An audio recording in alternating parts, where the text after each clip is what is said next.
Hello there, ladies and gentlemen, and welcome to another episode of Cookiecast. Today on Cookiecast, we're doing a new podcast.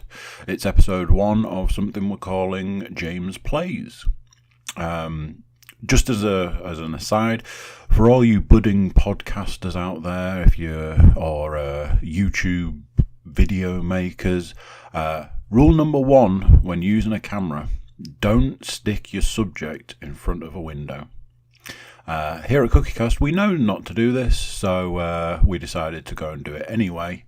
Due to the size of the room, we went from 3 cameras to 2 cameras, and because we decided to ignore the golden rule whilst using cameras, we lost one of the angles of our cameras due to the fact that I can't imagine people want to watch me talking to a headless JK. So this is going to be a 1 angle, all the way down from 3 to 1. So if YouTube watchers, sorry, but it's 1 angle. It's a reasonably good angle if that helps. So this is episode 1 of Cookiecast Presents James Plays. We're not sure of the frequency that these are going to be, but it depends what games are out. This is basically where JK talks about what games he's playing, what games are out, what games he's played, what games are coming out. All stuff game related, basically. We're going to make it a semi-regular thing, see what sort of games are out and about. In this episode, I talk about some of the games I've played. JK talks about what he's been playing. And so this is episode 1 of James Plays. See what you think to this. And here we go.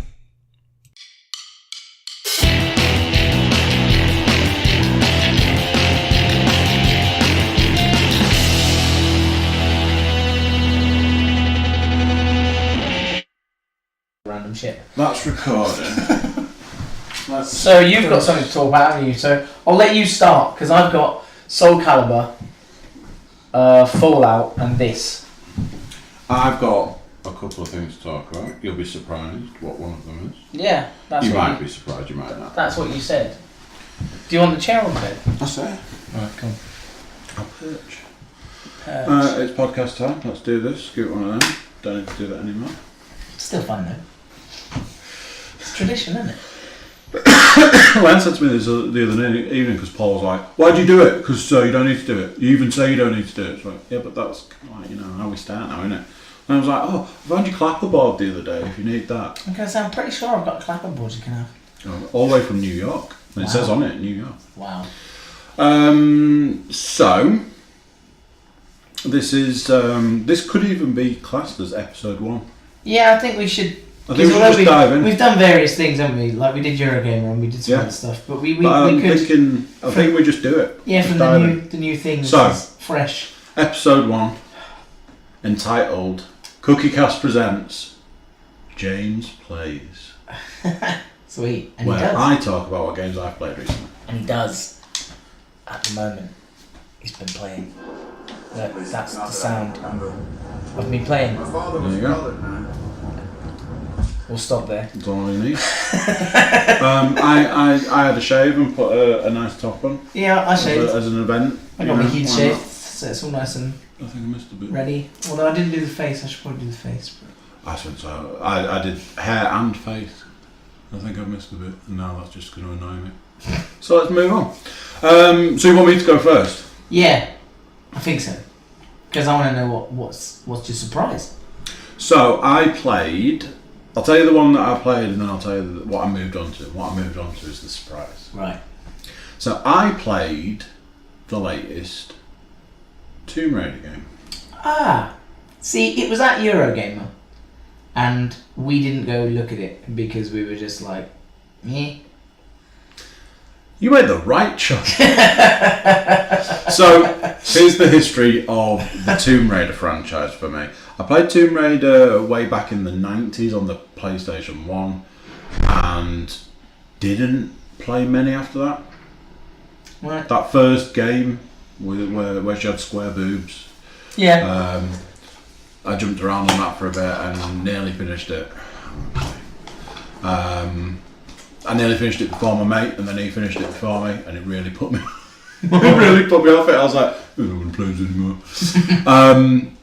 And after that, I never. Somebody lent me one, and I was like, it's just Tomb Raider. With the new incarnation of the Tomb Raider games, I really enjoyed the first one. Really enjoyed it. I thought it was a real refreshing thing. They made the big deal out of it, and they should have done because it was good. The second one, I hated. I got it, I played it, and I hated it with a passion. Right. The controls for that game were so off, it was almost unplayable in places. Mm. And I think I'm the only person that I know of who said that. I had a conversation with Sam. He played it on the PC though, so I'm like, Might have been easier. it'll be a different. Yeah, it would have been a different setup, wouldn't it? But I remember points in the second one that were practically unplayable. So I got the third one. I will admit it was a gift, and I went, okay, well, I wanted to play it. I'll play it. So I played it. Which one was that? The third one? What was that called? Shadow of the Tomb. Yeah, because I got Rise of the Tomb Raider. So did it go Tomb Raider, Rise of the Tomb Raider, and possibly then Shadow of the Tomb Raider? Yeah, that sounds about right. Because Rise of the Tomb Raider is the one on the island with the weird cult, right? It was more of a. That's another thing. It was more of a shoot 'em up. Another thing, I'm like, couldn't even tell you. What the film is based on? Yeah, I saw a review that was like, they've taken out a lot of the gun battles in the third one.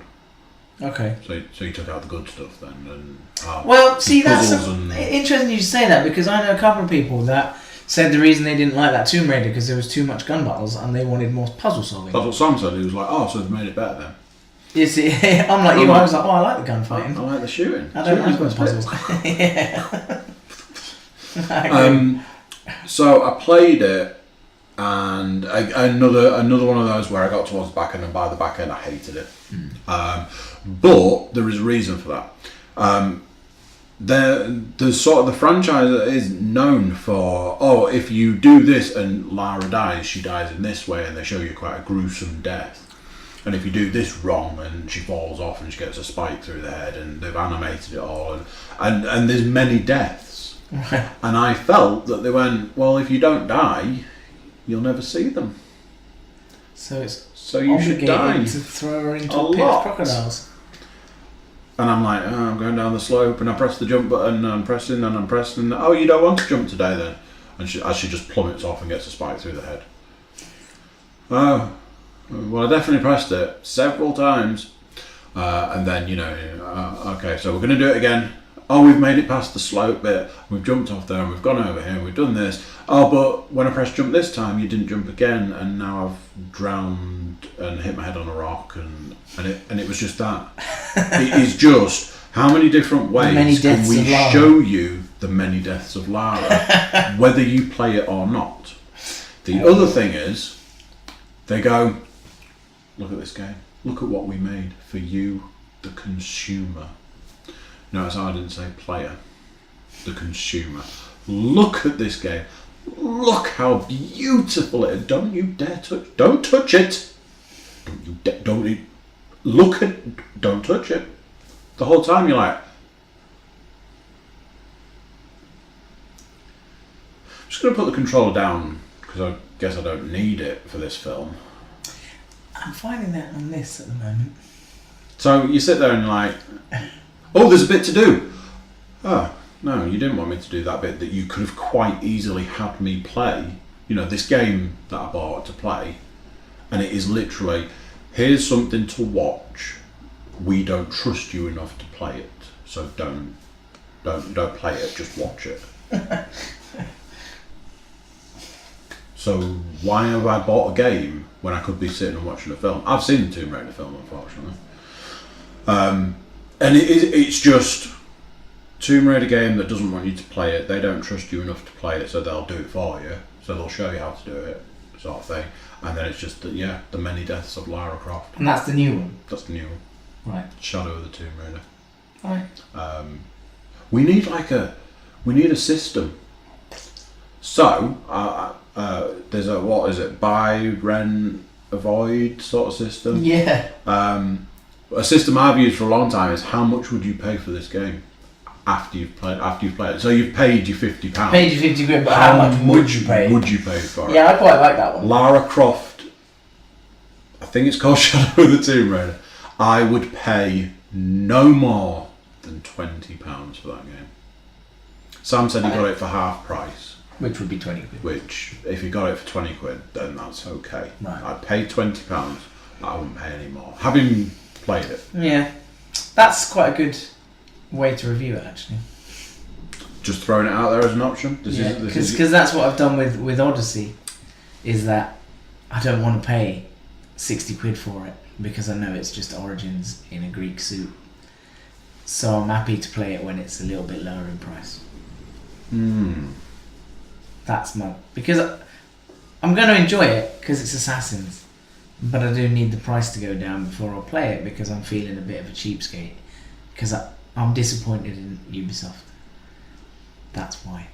It's funny how that nicely brings us to the other game I've played recently. Is it Assassin's Creed Odyssey? Assassin's Creed Odyssey. So, am I right? Would it be better at 20 quid? 20 quid. That's a lot of money, that. £20. Oof. That bad?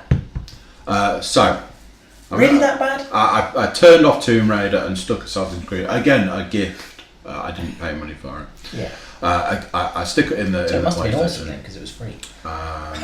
And it installed, and so one of the things that I find quite amusing, 3 days, now not full days, not sat 24 hours like that, yeah, but 3 days of, I play games on an evening more often than not, and it's usually, it's 10 o'clock at night, I'm going to go and read a book at 12, I'll stick something on, and I'll toilet breaks and stuff. So you might get an hour's worth of gameplay. That's how I play. 3 days of playing Assassin's Creed Odyssey before I got the title screen of Assassin's Creed Odyssey. Wow. Yeah. That's a big prologue. Yes, it is. It obviously works on the principle that you're going to sit and play until you get the screen. I suppose. But I didn't, because I'll just put a bit on, I'll do this, I'll do that. But was it good? So, that game bores me to tears. There's nothing in it. Wow. Have you not got to the naval combat yet? Because apparently I've got a vote. Apparently the naval combat's really good. That the strong point of this Assassins, the word on the net is that the naval combat's really good. So they've taken what everybody liked in Black Flag, which was that part of it, and just really gone a lot deeper with that. So apparently the whole boat customizing thing and the whole naval combat's really interesting. So that's all in there, and it's all there. I'm sure that'll come in a lot more. There is absolutely no reason for this game whatsoever. There's no reason for it. There's no purpose. That's disappointing. It is exactly what you said. It's Origins with a skin. Yeah, it's cut and paste. When I played it at Eurogamer, it felt like a cut and paste. One thing that I will say is, I put it on the other night, not last night, the night before, when I was playing, and I was like, this game is so empty. There's nothing to do. It's like, do you want a mission? Oh yeah, I'd have a mission, please. I ain't got one for you. Why don't you wander around for a bit? Okay, do you think there's a mission over here? Might be. Why don't you go have a look? So you get over there, guess what? No mission. All of the missions are like timed missions. Are you playing it as the guy or the girl? Playing it as the guy. So, because the way I understood it is the guy doesn't have the hidden blade, but the woman does. Is that right? So far, no hidden blade. Right, I don't think he has a hidden blade, period. So are we really playing Assassin's Creed? This was my question, because the only reason I have that is because I was speaking to a guy last week who bought the special edition, and he's like, I haven't used the blade yet. But when I played it at Eurogamer, I played as the woman, and she had it. When you play at Eurogamer, like if you play at a convention, do they give you the game from like press start right at the beginning? No, or do they give you a bit in the middle? No, you're about level. I think we were like level 20. So that'd be quite far in. There was like there was a big battle scene on the beach. So that's a mechanic of the game. Right. Yeah. Battles. Yeah. There's a big battle on the beach, which looked kind of cool. You had to basically it killed certain people within the battle, so that was fun. And if you did it as the guy, you went into naval combat, and if you did it as the woman, which I did, you did the battle, and then you kind of went into, like, you had to go and assassinate some guy in his villa, which was kind of cool actually. So the battle, but it was exactly the same as Origins. The battles are a mechanic of that game. So, and they, holding my hands up, they are really good. Yeah, they look really good. Enjoyable.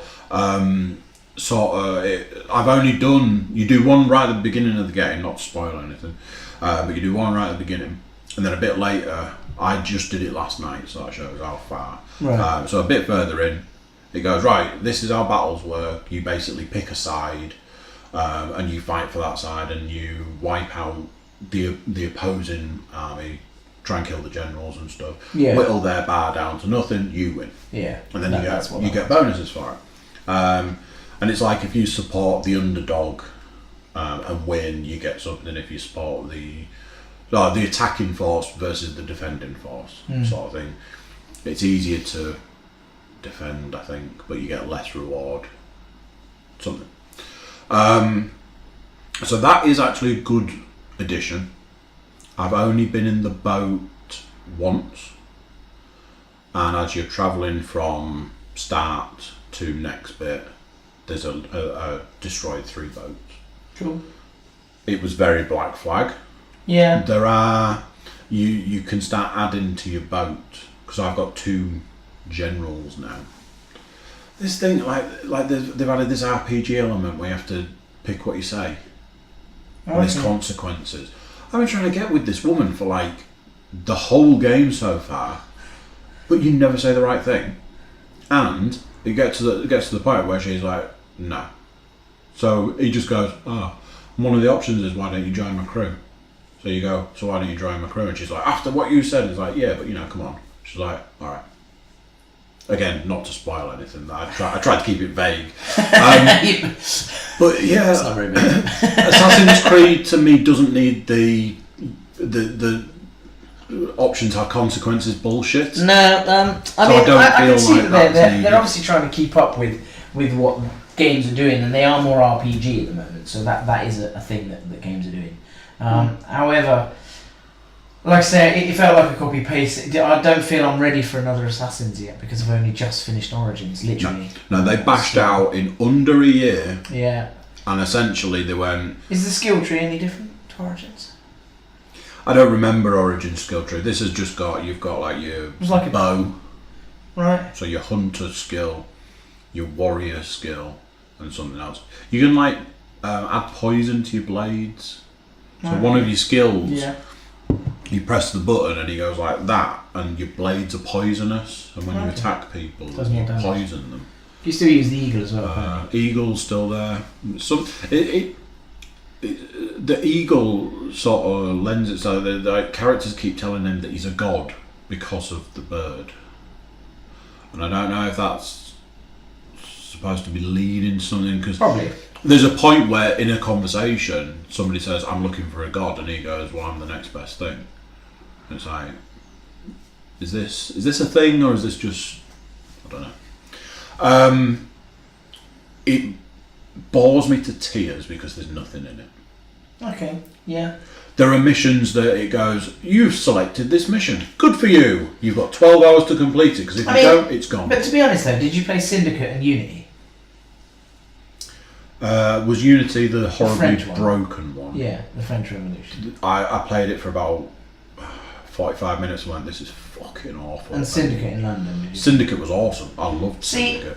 But for me, the Origins is much better than Syndicate. I really like Syndicate because I like the characters. Yeah. But it's very linear. Like, go here, go there, jump from roof to roof to roof. And it was very, very repetitive. And it was literally, that was a copy-paste of Unity. It was just a fixed version. Fixed version. But Unity was exactly the same, except you were in Paris instead of London. It was the same. Because I did them in backwards order, didn't I? So, and I was like, okay, fine. So when Origins came out, I was like, cool, breath of fresh air. Completely different. Less jumping from roof to roof, which, although it's cool, it was good to do something else. You had your horse. It felt a bit more like the original Assassins, which I thought was really cool. But then, like I said, when I went back to play it at the Eurogamer, it was literally the same, and I felt like they've done the same thing. They've done like a Unity Syndicate copy paste. Yeah, it's a bit of a shame because nothing's really changed. It's a cut copy paste. I'm not a fan. I'm not a fan of Greece as a time. You know that Greece. I wanted to go more advanced. And they've gone. Oh, we put the Spartans in, but they're not like they were in 300. They're like Spartans from like actual history, so they're not quite as cool as you want them to be. Right.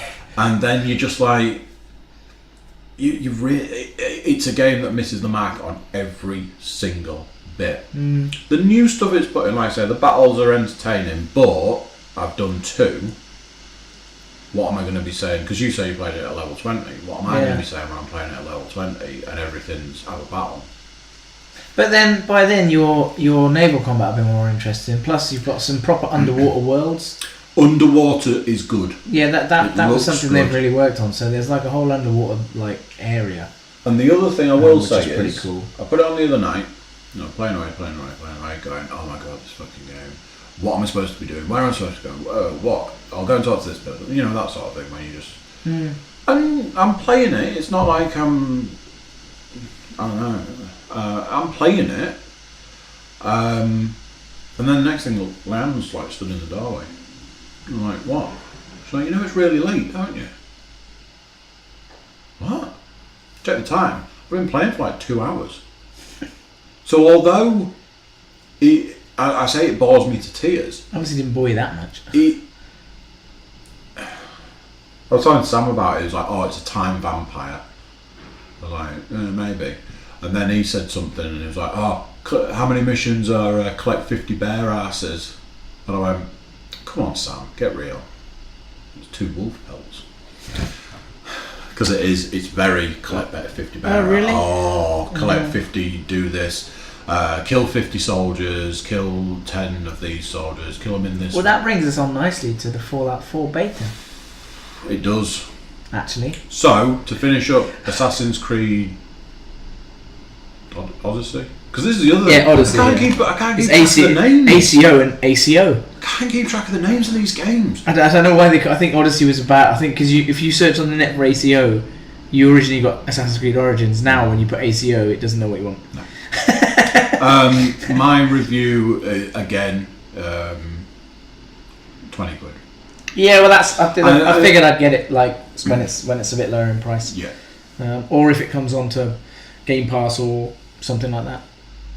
I saw a thing today that said Game Pass is going to the PC. Oh, okay, cool. Well, it should because most of the Microsoft games are playable on your PC anyway. So that makes sense. Fallout. Collect 50 bear asses.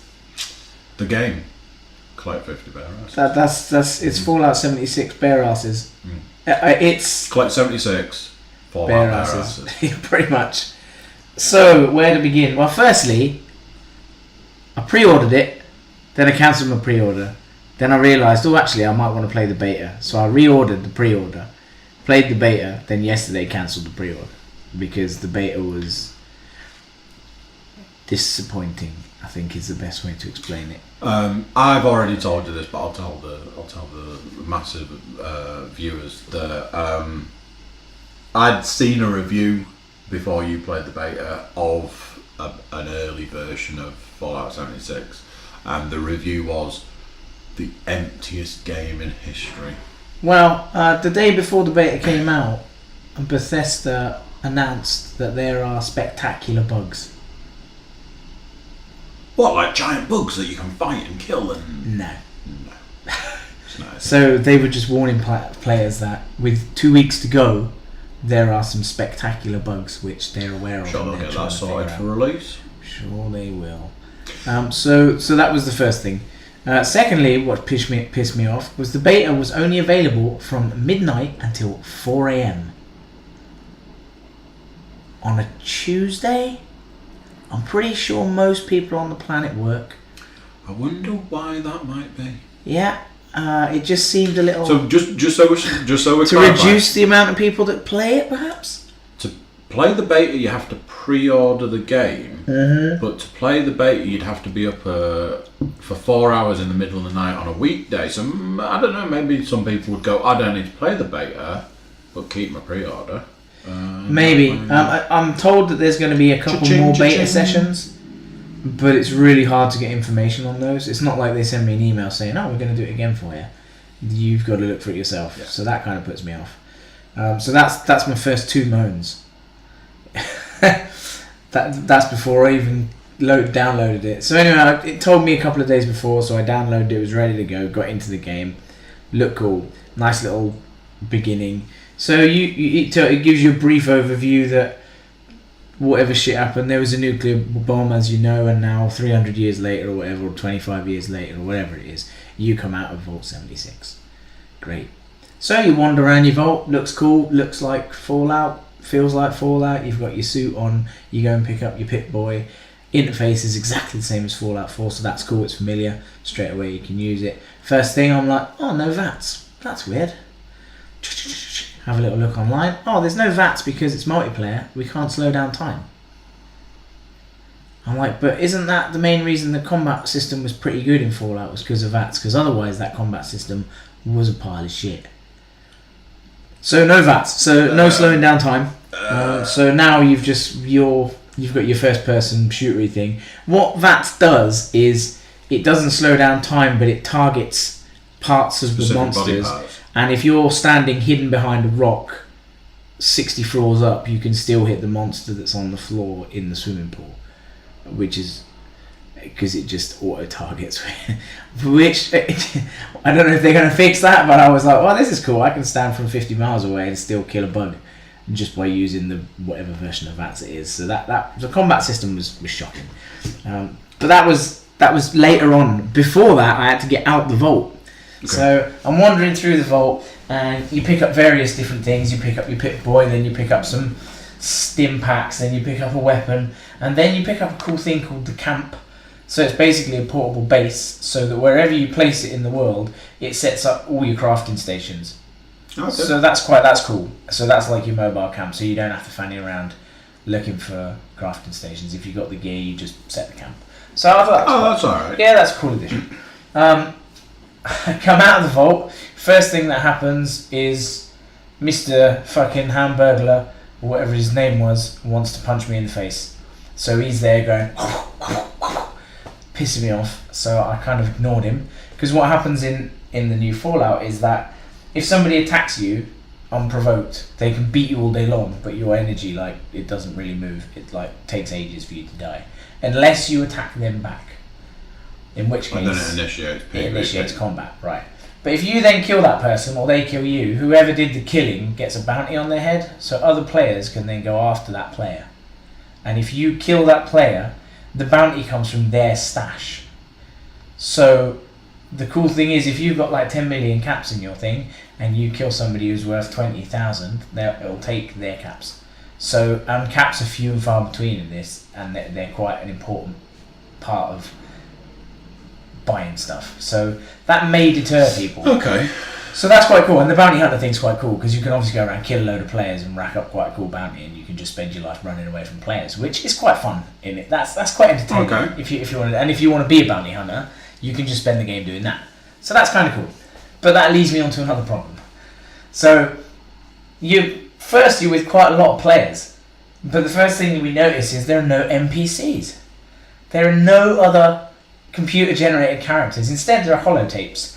You pick up the holotapes, you put them in your Pip-Boy, and it just gives you a load of spiel about what happened to Mrs. Jones, and this is what the team's doing now. So you follow a few little missions, and then the group's gone. The group you were with, they've gone into the wilderness.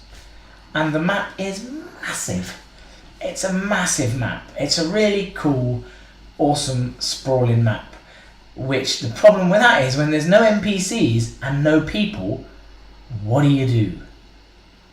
You just wander around hunting for bear asses, because now one of the things they've added is, you need to constantly eat and drink or you'll die.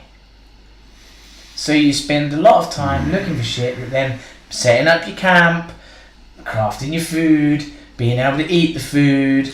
Do you know what one of my least favourite game mechanics after stamina is That that you have a constant, like, something is degrading at all times, All no the matter time. what it is, Yeah. whether it's you need to eat, drink, wipe your ass, whatever, something degrades at all times, Yeah. and you always have to replenish it.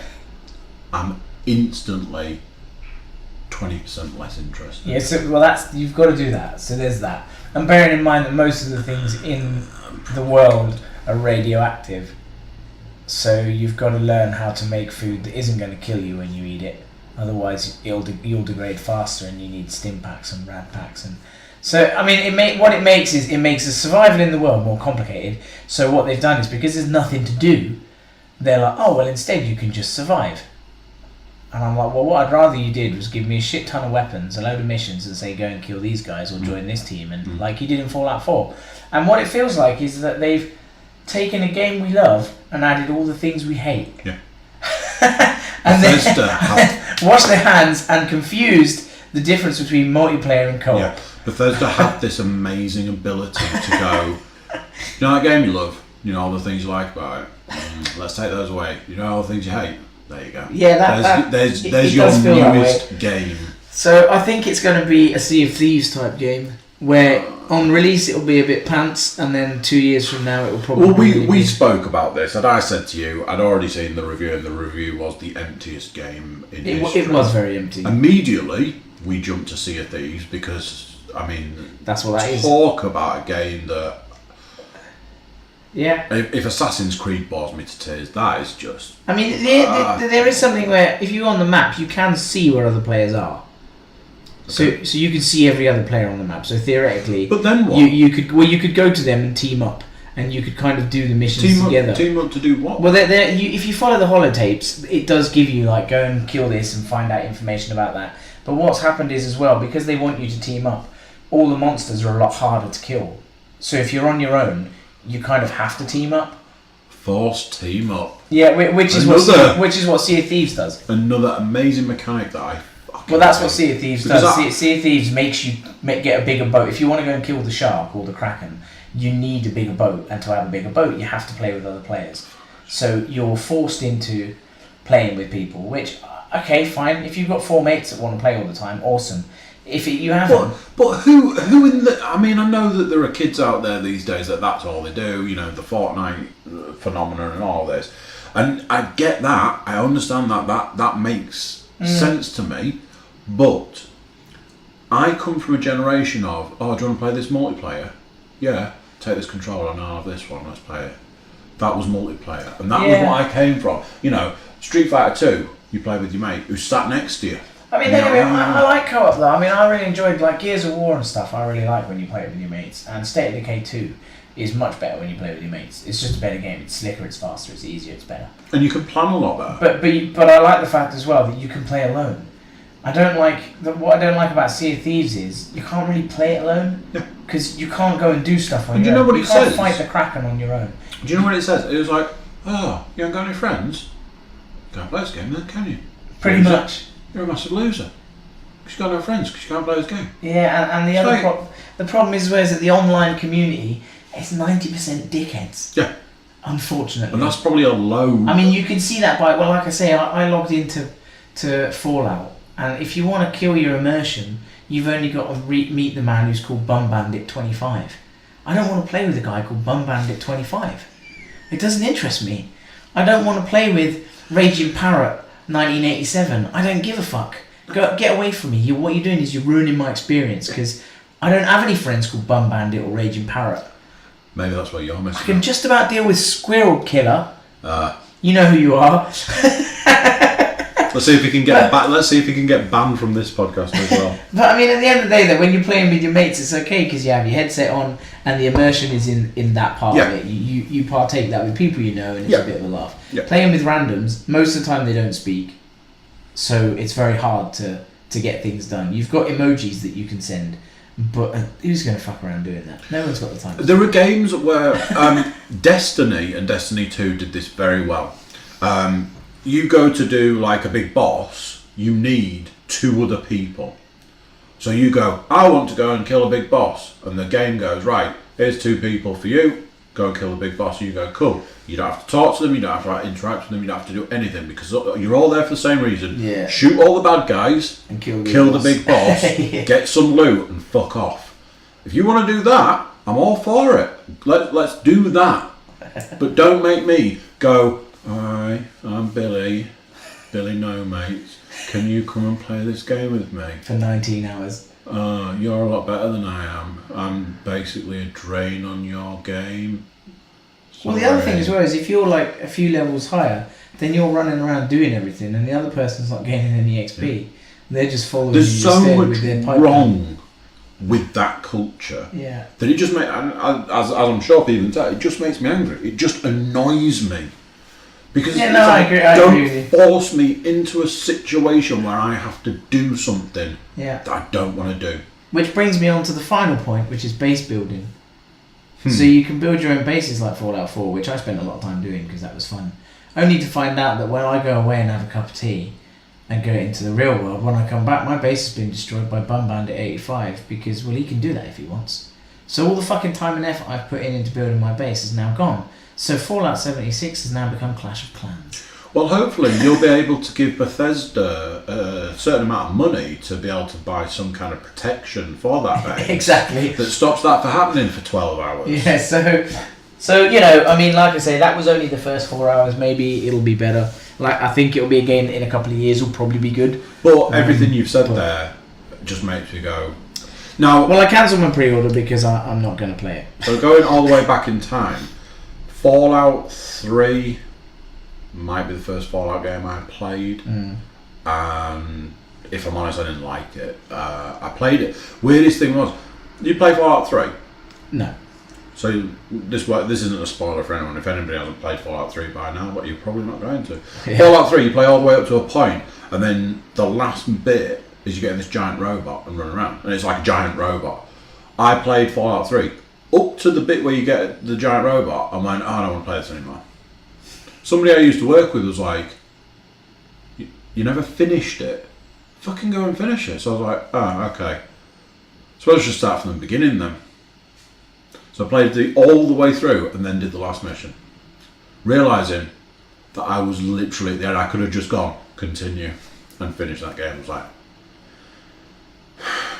well, I finished it.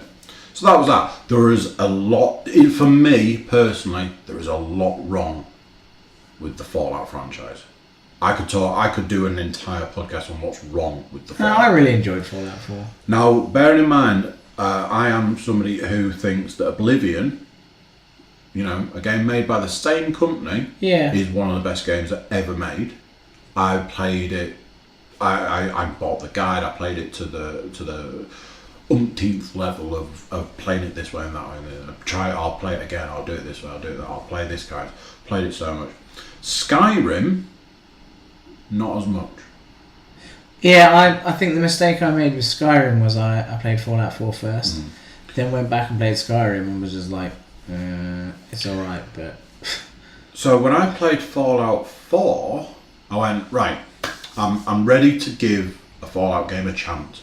Oh, I played New Vegas and got so far and went, this game is fucking awful. See, a lot of people say New Vegas is their A favourite. lot of people say it's the best. Yeah, I think yeah. Sam says it's the best one. Yeah, everyone says New Vegas is the best one.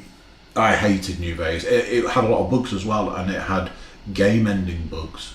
So there's a point where you go to one of the monuments in America, and if you go, there's like a lake. You know the big needle. Yeah. And it's got that lake in front of it. If you go that way and down, there was a bug so far down that if you walk that way, it basically crashed your game and wiped your save. It was beautiful. If you went round it the other way, you were fine. Jesus. I went that way. So that was fun. I had to go back like 6 hours on that or something. And it was another game that to me was unplayable. I was like, I can't play this game. Fallout 4, I was like, right, Fallout 4, I'm going to give it a chance. I'm going to play it properly. I'm going to, before leaving the vault, I'm going to collect everything. I'm going to really do this game properly. And I was like, it's just Fallout 3. It's got everything wrong with it that Fallout 3 had. Oh, I'm carrying too much stuff now. I have to walk like a baby for the next 9 hours before I can get anywhere so I can drop off the things. that I need, but don't need as well. You know, I need to sell this, or I need to repair it, or I need to do something with it, so I can't drop it.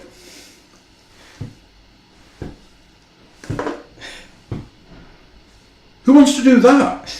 Well, I agree with you. So nobody wants to do that. And that annoyed me in Fallout 4 as well. Fallout 76 is another one like the Assassin's Creed thing. To me, it's too soon. We've only just had Fallout 4, or it feels like we've already. It's quite an old game. It's been a couple of years. But I've started saying this. These are games that nobody's asking for and nobody wants, and they're still coming whether you like it or not. So until somebody tells me that the next Fallout game is an absolute must play, I think I'm ready to sort of hang up my Fallout Spurs. Cause I will for this. I'm going to skip it for now. It's interesting. You notice how many games have come out or are coming out or are around at the moment of franchises that you've previously loved that you're able to say, I'm going to give this one a miss. Yeah, because I'm a massive Assassin's Creed fan. And for me to go, I can wait. Definitely get it cheap. Yeah, that's what I'll do. You could, at this point in time, until I say to you, I take everything back, go out and buy Assassin's Creed, you could potentially skip this one altogether, and it would make no difference to you. Yeah, that's probably that may even happen. It's because I think we're moving into a time now where there's probably, like, if you look at, you were saying the other day, like PlayStation, because I'm in access to a PlayStation now. You look back over the PlayStation games that you would have played if you'd have had one. Yeah. There's probably enough. Like, you've got Red Dead. Yeah. If you picked up God of War. Well, I was looking at God of War yesterday. And Spider-Man. Spider-Man, yeah. Between those three games, you could probably get yourself through to March, April. I'd have thought, well, at the moment now, I've got. This was my last pre-order till February. The next one is Walking Dead. So you with a small collection of games, I've got can get from where you are now 4 or 5. Yeah, I'm pretty good because I've got this. I've got I picked up Forza, obviously, which everyone did, and a Soul Calibur. My intention, because they've just released the new game plus for Spider-Man. My intention is when I get a break of games, I'm going to jump back and play Spider-Man again with New Game Plus. God of War as well, there's a New Game Plus option. Yeah, for Far Cry 5 I've just done that, but I traded Far Cry 5 in. I was looking at it the other day, I was like, I'm going to get rid of that. Do I take it, trade it in, or do Okay, so here's something for you. It? Before I traded it in, I downloaded the final DLC, the zombie DLC. I played the first level of it, started the second one, and traded it in. I didn't even finish it. I was just like, again, it's boring. You know, Far Cry. It was boring. Far Cry 3 It was boring. Is one of my favourite games. So much so that, think how old Far Cry 3 is. In the last 6 months, I've played Far Cry 3 from start to finish twice on 2 different consoles of 2 different generations. At one point I went, I'm going to play Far Cry 3, and I own it on the PS3. Have you tried Strange Brigade yet? Have you played that? I played it with you. That's the only time you played it? That's the only time I played it. It's really cool, that. I need to go. I was at the moment we're doing a big clear out in the house and stuff because we're getting ready to do the room move around. Yeah. To set up the studio and stuff. And I was looking at my games the other day, and I was like, "There's a lot there that could probably go." Because I'm double shelving now. Like the shelf, the tower's full. Trade them all in, man. Well, this is it. But there's stuff in there. It's like I'd be surprised if I get 50p. Leanne took a load of Blu-rays to CEX yesterday, and so we're just doing stuff. So the games are going to go. When I was looking in the thing, I was like, "Fucking straight game, man! Yeah, it's please cool. get back on that." I traded in Ghost Recon as well. I finally traded it in. No, I still haven't. Still haven't done that DLC. It's run its course for me. I did the last DLC, which was the Rainbow Six one, and I was like, that was cool. So I've still got, and I've definitely exhausted it. I mean, it's 100% complete. I've got the second big DLC to do Yeah, the Ghost War. Fallen Ghost. No, Fallen Ghosts. Yeah. Was that? Fallen Ghosts. Yeah. I've got Predators to still kill. I've got Sam Fisher to do, and then Rainbow Six. So I'm nowhere near finished with that game. Yeah, that for me that's complete. I was up to date on Ghost War. I was on Prestige 4 of Ghost War. It's 100% finished the campaign. I've done it in hard mode. I've exhausted it. That game's done. And it was really, really good. So I finally traded it in yesterday with a little tear in my eye. Oh, such a game. Well, such a good game. Such a game. So that's Soul Calibur. So you're gonna leave Fallout 76? Yeah. I've cancelled my pre-order. Good. It'll wait. Yeah. Really. Soul Calibur, go. Fun, man. Fighting game. Exactly like all the other Soul Caliburs. Great fun. Cool environments. Great characters as usual. You get Geralt from The Witcher, which is fun. So campaign's a bit shit. I was aware that Soul Calibur was coming out and was like, really? Now? Is this the time for a Soul Calibur? I've not had a fighting game. I haven't had a fighting game in ages. So I was just like, I think the last fighting game I got was Soul Calibur 5 with Yoda and Darth Vader. Right. That was the last one I got. But I'd seen or heard something that might have been Soul Calibur 4 actually. That said the Soul Calibur is exactly the same as it was. Yeah. And Nothing's it's changed. Always been. Nothing has changed. If you've got a winning formula, why would you change it? It's just great. It's just good fun. Like the graphics are slightly better, but the characters are all exactly the same, except they've added Geralt. But the others, they're exactly the same characters as they've always been. The moves are the same. The environments are the same. The music's the same. They've added some weird storyline thing you can follow, which is a bit shit, to be honest. You basically read the campaign rather than play it. It's a bit crap, really. I mean, it's just for a bit of fun. It's a good way for you to like get loads of weapons, personalise your character, shit like that you can then use. You can use that character then to play online. So there's a bit of emphasis on do 100 battles online, but I've done like 10 and I've won a few, lost a few. It's been kind of even Steven. It's just a fun game. If you like fighting games, man, go. I wouldn't pay 50 quid for it, mind you. I had enough points on my game card to get it, which is why I got it. So it didn't cost me anything. But I would say like 25 quid maybe I'd go for it. Because you can get a season pass, and obviously the season pass is going to be like characters and stuff, which kind of puts me off a bit. I would always struggle to part any money for a fighting game because to me, you're like, okay, let's do a fight. Okay, I did a fight and I won. Okay, cool. Let's do another fight. Right, I did a fight. Yeah, but I also got it because Shan likes to play. And it's still one of those games where you can just play it with two controllers and you just fuck around playing. And this is what's missing. So that's one of the reasons we got it. This is what's missing in games now. Like I said, multiplayer to me is here. You take this controller and I'll take this controller. Yeah. Like, I've got one of my favourite games is Red Faction, and that isn't even here. You have this controller. That's I'll have my go on the multiplayer bit.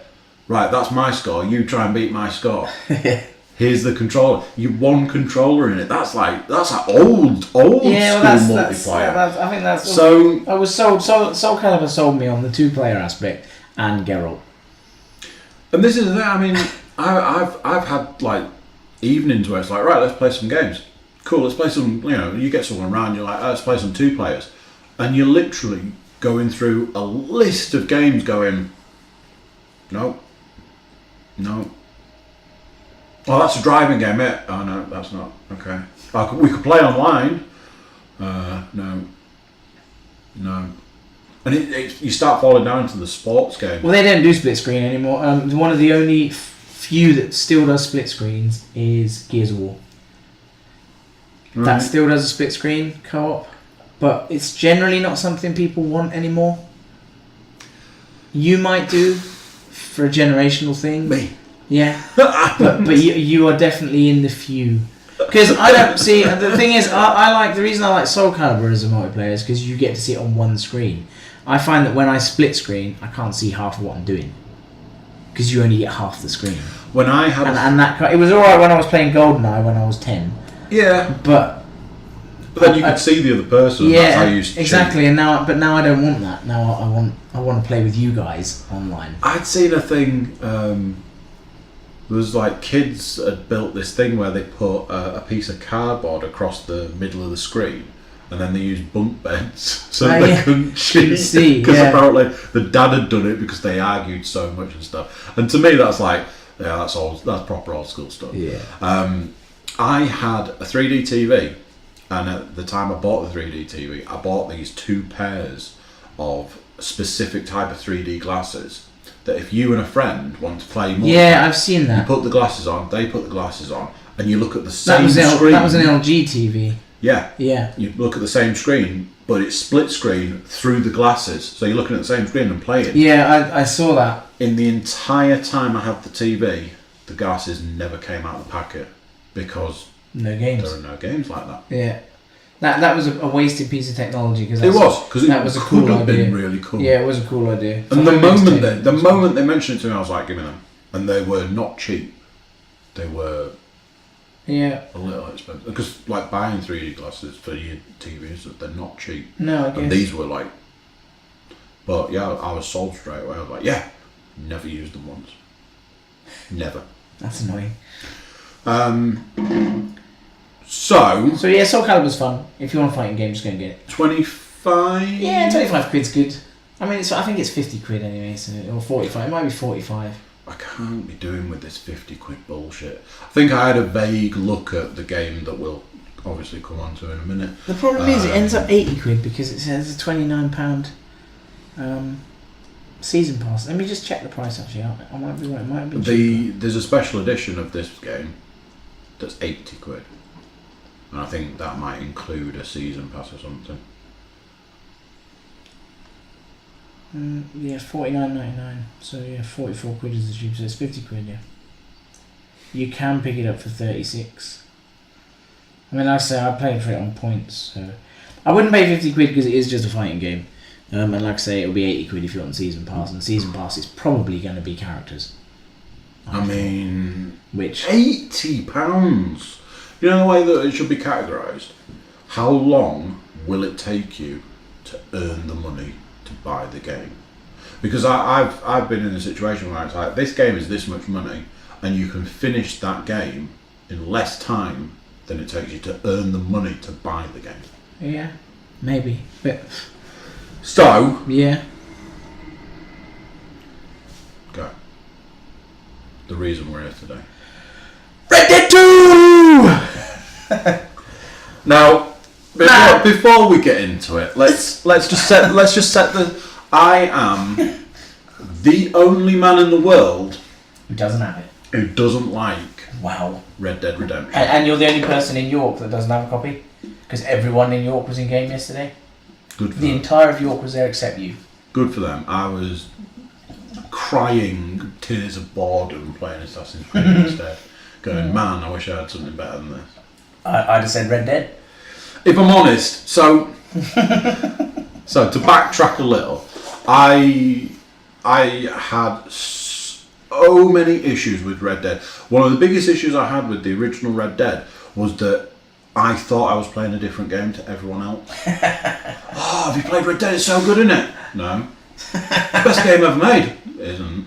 Yeah, it is. It's like the best game ever.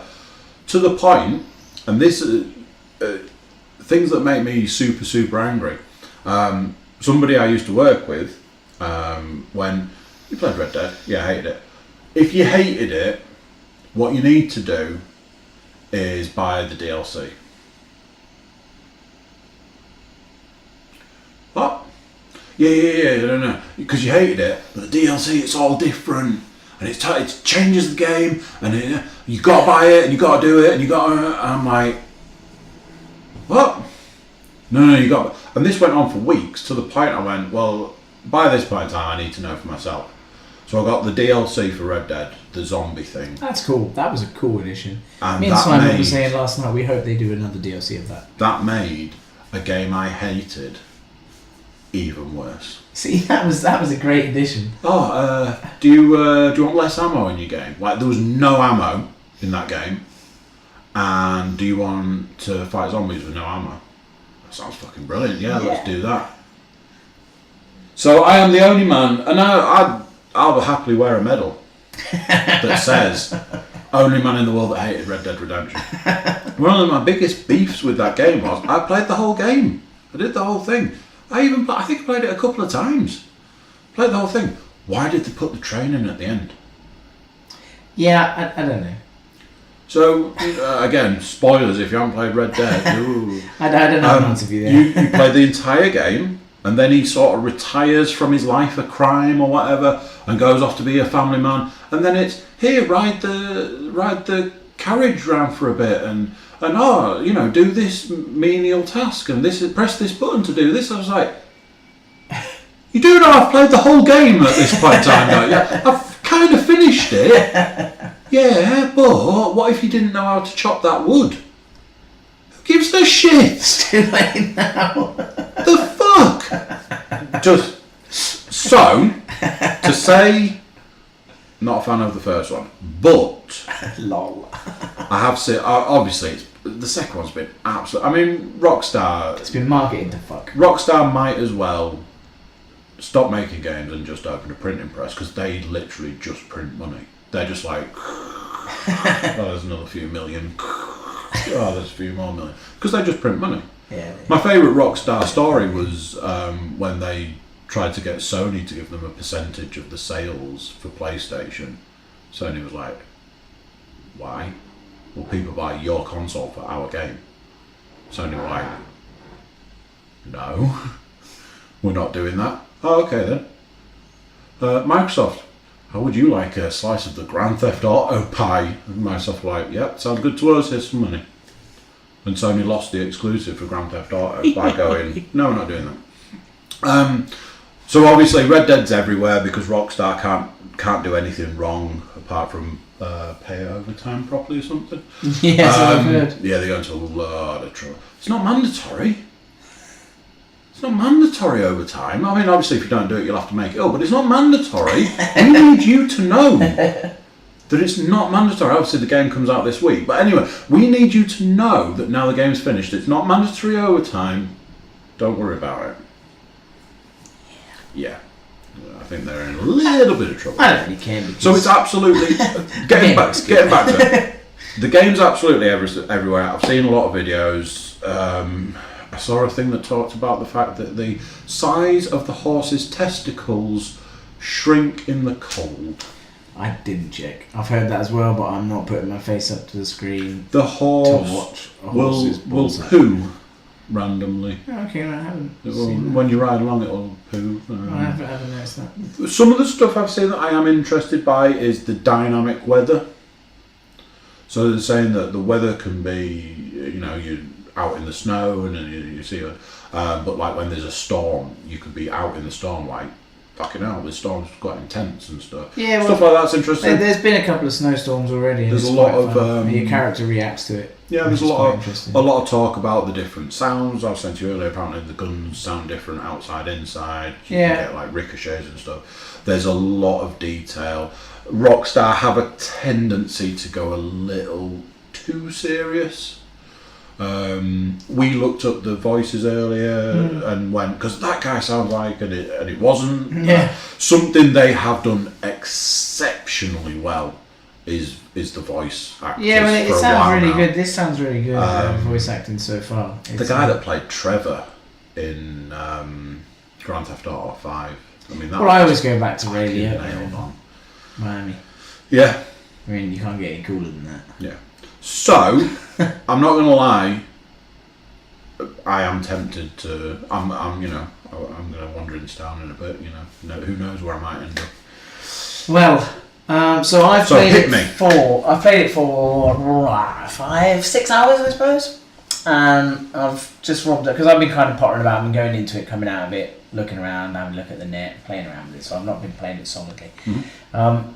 But I've just robbed a train, which you saw. I saw you rob a train. Yeah, that's cool. It's fun. It's good. I mean, it's got some of the aspects you don't like. There is a stamina and an eating thing, but it doesn't seem to have affected me too much yet. What's the eating thing? You've got like a special type of health. So Like if you're exposed to the elements, like when you're out in the freezing cold, your guy kind of suddenly starts shivering and he slows right down. So it's where his stamina and his health go down because of the weather. So you kind of have to eat. So, but when you eat a biscuit or a can of beans or whatever, it kind of puts your health and your stamina up.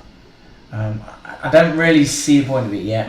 It might become more apparent later on. That sounds like it's going to become a drain. But there is. It's not like there isn't an abundance of food everywhere.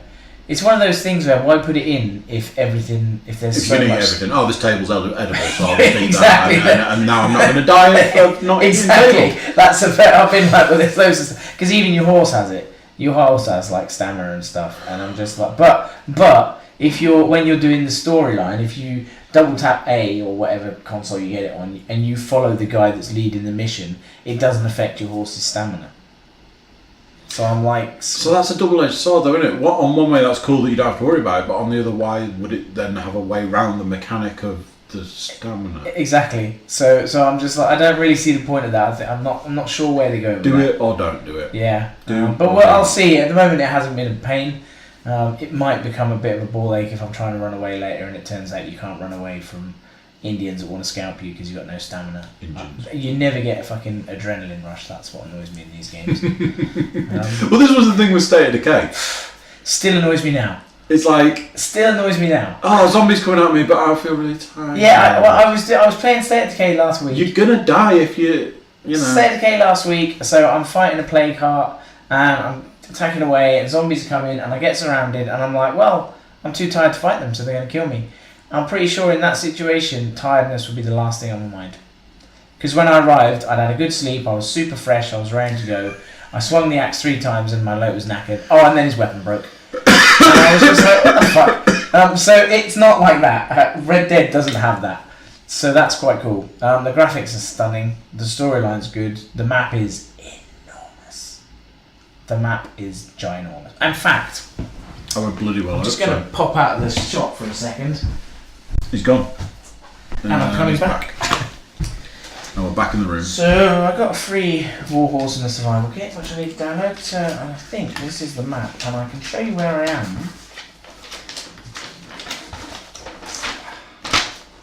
It's double-sided. New York. Yeah. Or something. New Austin. New Austin. I was Yeah. going to say New York. So where are we? Let's see. Wow, it's so big I can't even see where I was on the map. Well, it could be that.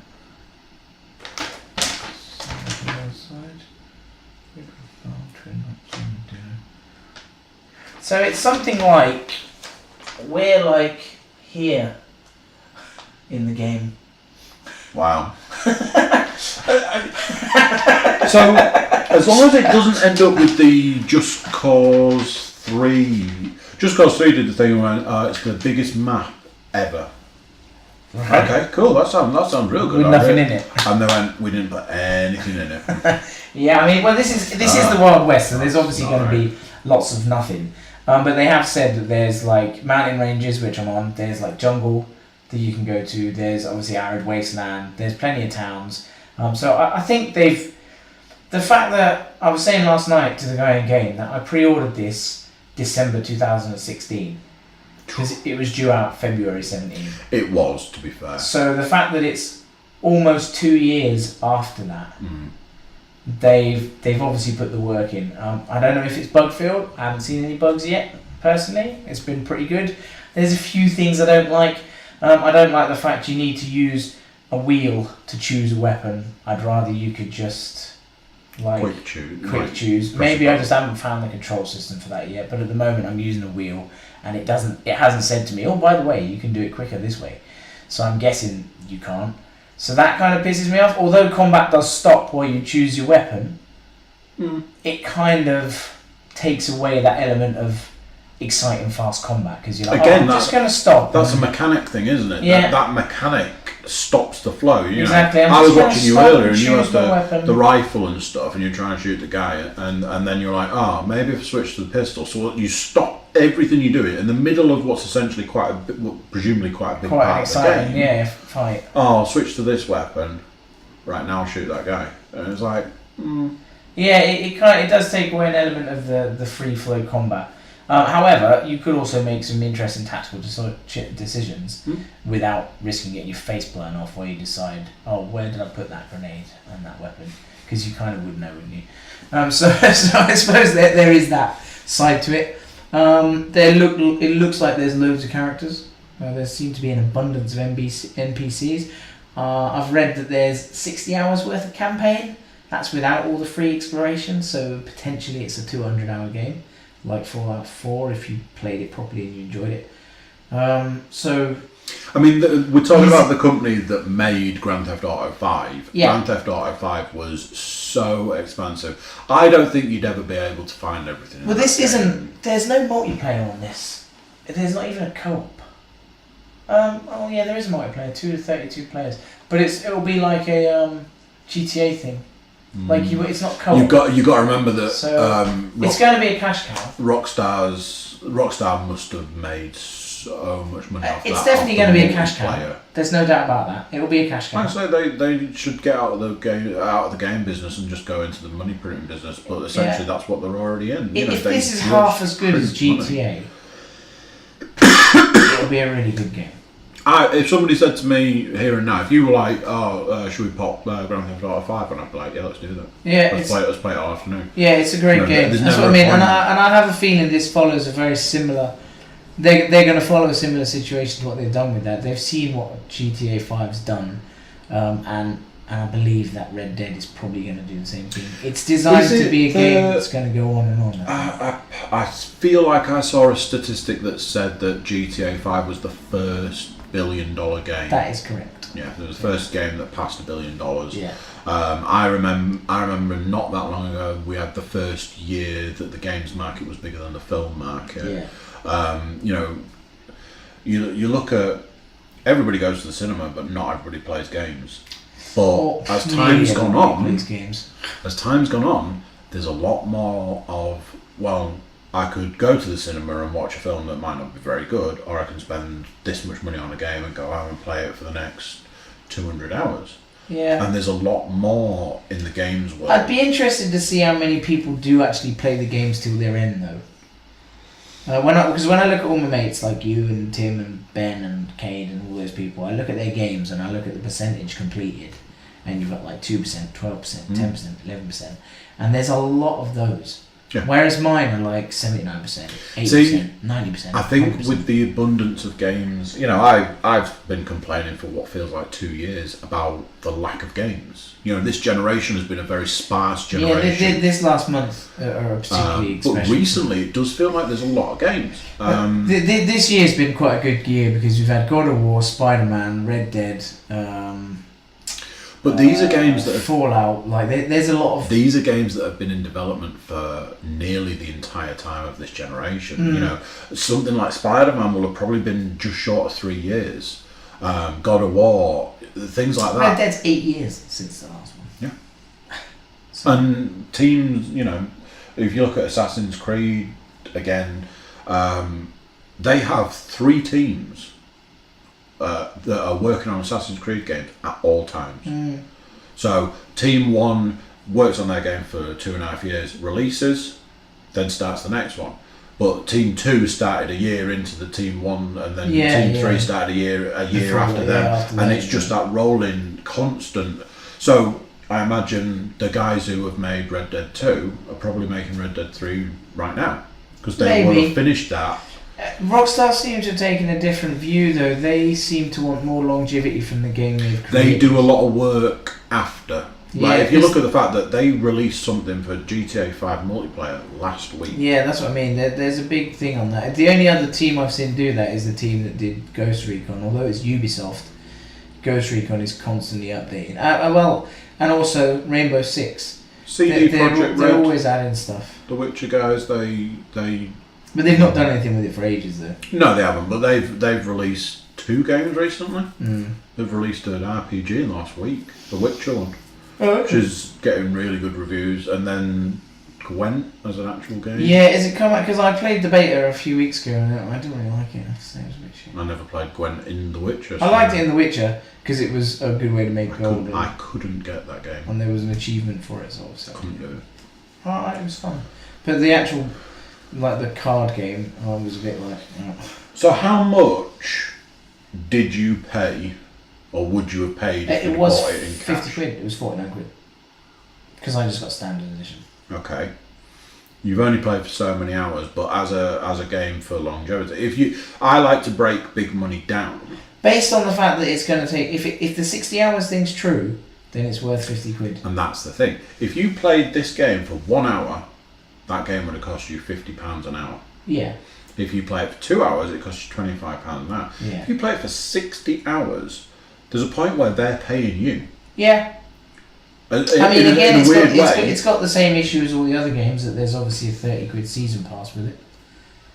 If you want. I didn't get it. I haven't got it yet because I have no idea what the season pass is. I don't do season pass. I don't do DLC. It depends what they are. I got really badly burned with Far Cry 5's DLC. Yeah, you did, boy. So I've been really careful since then. You look at Ghost Recon. I bought Ghost Recon on PlayStation, played it to death, played it again. Then, because you had it on the Xbox, I got it on the Xbox. Played it so much, I was like, this game is worth me paying. And I got the DLC stuff relatively cheap. Yeah. I like to shop around to get it cheaper because I don't agree with them as a rule. That could be one of the only DLCs I've ever bought. Yeah, if I go back over a history of DLC, the things I've really enjoyed are the Ghost Recon DLC, and there was another DLC I enjoyed recently. Oh, the Fallout DLC, Fallout 4. I liked Far Harbor and Nuka Cade and all that. They were quite cool because they were new zones.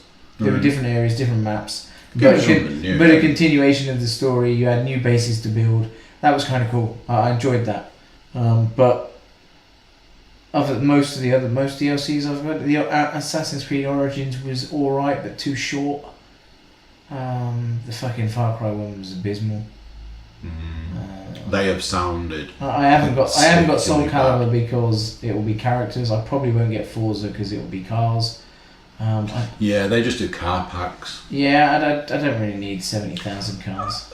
I kind of wanted to do a bit about Forza, but I love Forza Horizon, whereas I'm not a big fan of the actual Forza games. This one hasn't quite gelled with me as much as the previous ones. Yeah, see, I was playing before I played Forza. I was playing Payback. They feel very, very similar. Yeah. Some of the car, I said to you, I feel like the idea is you upgrade your car. Yeah. But you upgrade your car, some of your cars, you upgrade them and you make them too powerful. And then you drive around and it's like, well, the car just spins out on every corner because it's got so much power in its back end and stuff. It spins out, you crash half the time. So I found that I was going, well, I've got a Lamborghini that's souped up to the nines. I'm not going to use that because I can't drive it. So I'm going to drive this Subaru instead because at least I know how to drive it. I was driving like the Gymkhana car. That tops out at 147 mile an hour. So I was driving around and it's just redlining because it can't go any faster and you can't upgrade it. But I'm like, well, at least I can get around in it. Yeah. But some of the cars, I was like, I'm not going to use that because it's too powerful. I've played it for a few hours. I find it's fun. How do you finish it? I've done all of the exhibitions. Where you need to get top levels. You need to get to the top level on all of the tracks. So you've got like the dirt tracks, the cross country. So I've done. Once you get to a certain level, it unlocks like the exhibition for that type. Yeah. I've done them all. But so it's not like I've finished the game. But are you higher than level 10 on all your things? I've got to level 10 on a lot of them. Because as far as I'm aware, the way you finish it is you basically complete those championships. So you complete all the championships for you all. Complete all the drags. Although one of them's missing. What's missing? The street, the street race. Street race that's not part of the Horizon Festival. Yeah. The illegal street racing. Stuff. That one, I did it, finished it, and now it's not on my map. There's something else you have to do for that to turn up, actually. Have you done all the stunts? That storyline? Have you done all the stunts? You've done all the business? Fastest, Europe's fastest, and the gamer one. Okay, you've done a shitload then. Yeah. Because I'm not that far into it. I don't know them. But at no point has it gone, you finished the game. Let me see. Let's see what it says. Obviously, you can't review Red Dead in our scoring of I'd pay this much for it, but presumably at this stage I'd pay what I paid for it, whack based on the fact that if the campaign's as long as it's supposed to be, then it'll be worth doing. It might be something that... The only gripe at the moment is I've watched more than I've played. I think with any big open world game, the first hour to a couple of hours, that's probably it, because it's trying to really get you embedded. Yeah, well, that's what it's doing. So that's understandable. I wonder wwhether we might, because I think we'll have to discuss probably offline. We'll have to discuss the frequency of the game stuff. Yeah. Somebody was like, "Oh, maybe do something like that fortnightly or even monthly or whatever." Or like we were saying, there's an abundance of games right now. Plus, you've got stuff to play that I have, like to backwards play. Yeah. I'd definitely recommend both God of War and Spider-Man. They're on the list. So, cool. Anything left? No, I'm just looking for you to see how you finish Forza, just before we log off. How to finish Forza Horizon 4? Doesn't really say. No, it's weird. Increase the difficulty settings and start again. Wow. Yeah. It just says it's a racing game. You continue to do races, whether it's a new Until track the every end of time or time. not.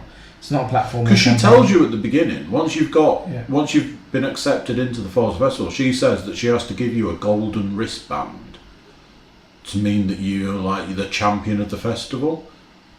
But there's only a handful of races, but I've completed the championship for each. Have you got Reputation of 200 yet?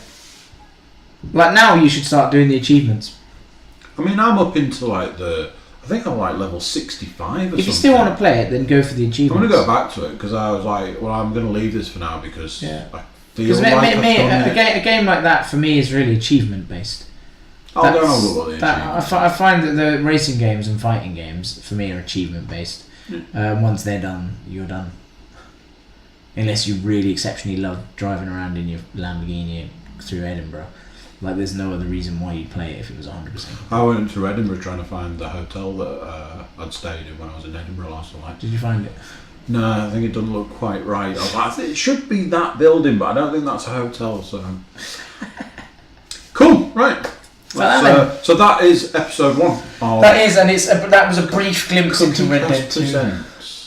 James plays. Next time, you might want to do I was thinking next time what you should do is I'll play and we chat at the same time. Well, realistically, the name with the James plays because James just sat. We had a lot of games to rattle through. But yeah, true. I think for the next one we could. I need to look into the.